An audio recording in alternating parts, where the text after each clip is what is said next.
আমি আর মেসি বসেছিলাম মন খারাপ করে। দলের প্রতিটি মানুষ মেসির কষ্টে প্রায় কান্না করছিল, কারণ ওটাই মেসির শেষ বিশ্বকাপ হতো। আর আমরা পণ নিয়েছিলাম চ্যাম্পিয়ন আমরাই হব।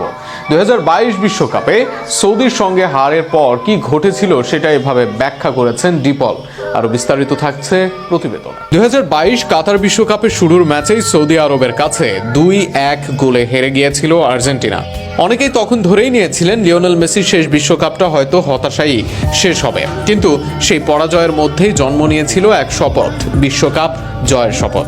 সম্প্রতি আর্জেন্টিনার মিডফিল্ডার রদ্রিগো ডি পল এক সাক্ষাৎকারে ফাঁস করেছেন সৌদির কাছে হারের পর দলের ভেতরে কি ঘটেছিল তা।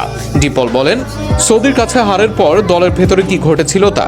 ডিপল বলেন, সৌদি ম্যাচের পর দিন দুপুরে ছুটি ছিল, আমরা পরিবারের সঙ্গে দেখা করতে যাইনি।